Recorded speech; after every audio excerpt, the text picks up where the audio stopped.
मैं इसके लिए आपको एक थोड़ा सा उदाहरण देना चाहता हूँ। मान लीजिए कि ब्राह्मण समाज की बात करता हूँ। जो ब्राह्मण समाज की जितनी भी पूरे प्रदेश के अंदर संस्थाएं हैं, उनको सबसे पहले आयोग के अंदर पंजीकरण कराना होगा। उनके पदाधिकारी कौन हैं, उनका पंजीकरण कराना होगा, और उसके बाद इन पंजीकरण किए हुए अधिकारियों की मीटिंग बुलाई जाएगी और आयोग के लोग बैठकर अधिवेशन का समय और तिथि को तय करेंगे।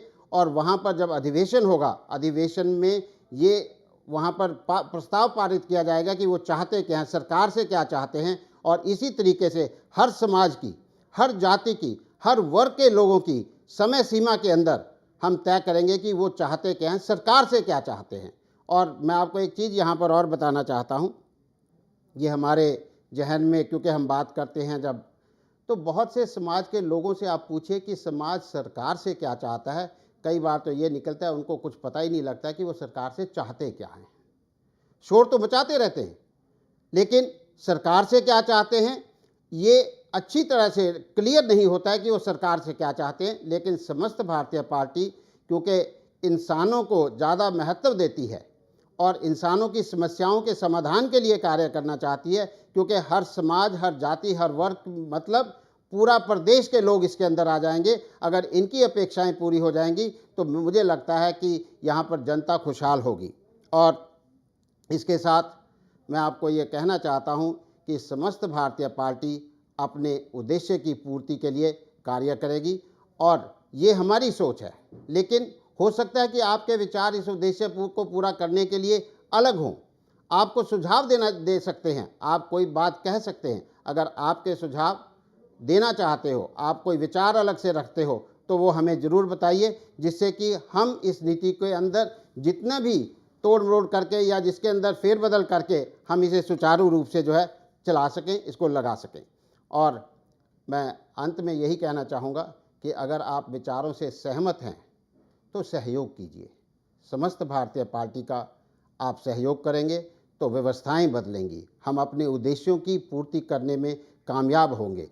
और यहीं पर मैं आपका बहुत बहुत धन्यवाद करता हूं और अगली नुक्कड़ सभा के बारे में बताता हूं कि अगली नुक्कड़ सभा के अंदर हम चर्चा करेंगे कि लोगों की आमदनी में समस्त भारतीय पार्टी इजाफा कैसे करेगी, आर्थिक विकास के लिए कौन कौन से कदम उठाएगी जिससे कि हर वर्ग के लोगों की आर्थिक विकास हो सके। इसके ऊपर हम अगली नुक्कड़ सभा के अंदर चर्चा करेंगे।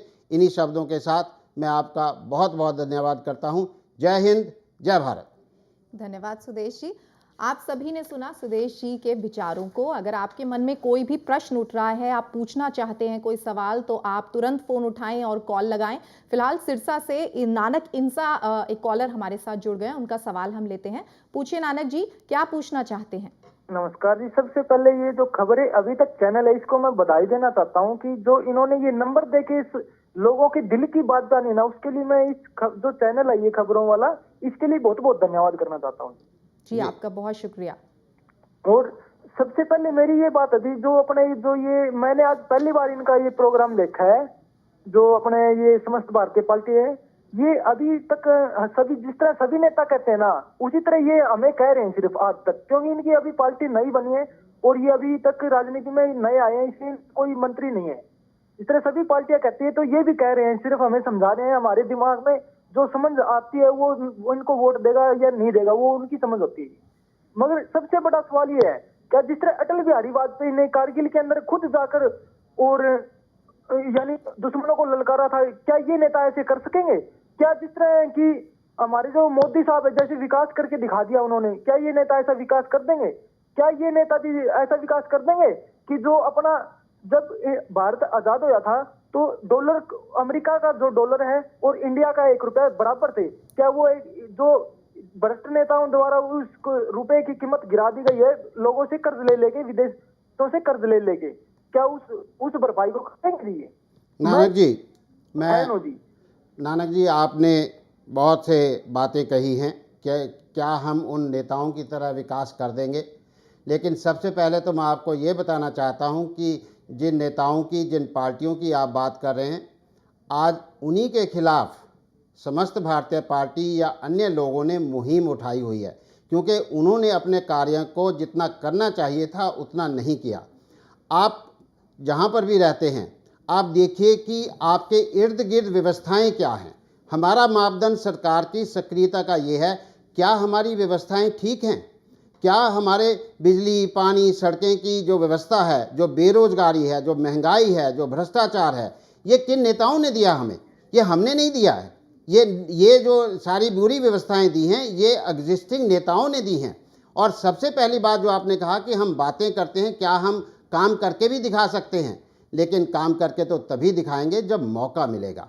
आज तो मैं ये बार बार ये कहता हूँ कि आज तो मैं बातें कर सकता हूँ, लेकिन बातें करने का जब काम करने का मौका दोगे तभी मैं आपको काम करके दिखाऊंगा। ये विश्वास रखिए कि आज नए नेता जो हैं वो जोर मार रहे हैं, नई संभावनाएं बनती चली जा रही हैं, और इसलिए नए नेताओं को मौका देखकर देखिए, फिर आपको पता लगेगा कि नए नेता अपना काम करते हैं या नहीं करते हैं। साथ में एक चीज़ और बताता हूँ कि ये कहा जाता है कि जी आपके ऊपर विश्वास कैसे करें, वोट आपको डालें, पता नहीं आप भी सही निकलते हो या नहीं सही निकलते हो, लेकिन उन लोगों को तो आप वोट डालते हो जो कि 100% गलत हैं। लेकिन हमारे साथ एक मौका तो दीजिए, शायद 50% गलत और शायद 50% सही। अगर सही निकले तो व्यवस्थाएं बदलेंगी, और हमें अपने ऊपर विश्वास है कि हम ये व्यवस्था बदल कर दिखाएंगे। जी बिल्कुल, अगला कॉलर हमारे साथ जुड़ गए हैं, जय सिंह जी मौजूद हैं हिसार से। पूछिए जय सिंह जी, क्या जानना चाहते हैं? नमस्कार जी। नमस्कार जी। मैं जय सिंह बोल रहा हूँ दाइमा से जी। डिस्ट्रिक्ट हिसार से जी। मैं सर जी सैन समाज से हूँ। कौन से समाज से? सैन समाज से। जैन? सैन सैन समाज से। जी हाँ, तो मैं सुदेश जी से पूछना चाहता हूँ, क्या सैन समाज के लिए आपकी पार्टी में कोई जगह है? देखिए, सैन समाज या कोई और भी समाज हमारी पार्टी के अंदर सभी के लिए जगह है।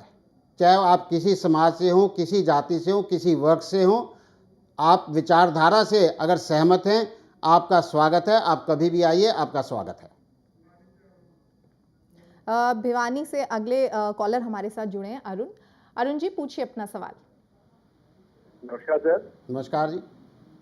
सर, मैं सबसे पहले तो बधाई देना चाहूंगा कि भिवानी के अंदर जिस तरह से समस्त भारतीय पार्टी की प्रदेश अध्यक्ष नीलम अग्रवाल जी ने जो अभियान छेड़ा है, आज जनता उससे बहुत जागरूक हुई है। जी। और दूसरा, मैं आपसे प्रश्न ये पूछना चाहता हूँ सर कि जो अभी आरक्षण की जो बात चल रही है, जिस तरह से जाट समाज को आरक्षण दिया गया है, आरक्षण की नीति पर आपका क्या सोचना है? और अगर समस्त भारतीय पार्टी सत्ता में आती है तो इस नीति पर किस तरह से बदलाव करेगी या किस तरह की आप नीति लेके आना चाहेंगे? मैं आपसे जानना चाहता हूँ। देखिए, आरक्षण के मुद्दे पर समस्त भारतीय पार्टी समय समय पर अपने विचार व्यक्त कर चुकी है, और समस्त भारतीय पार्टी का मानना है कि आरक्षण आर्थिक आधार के ऊपर होना चाहिए, और इसी नीति पर समस्त भारतीय पार्टी की सोच बनी है।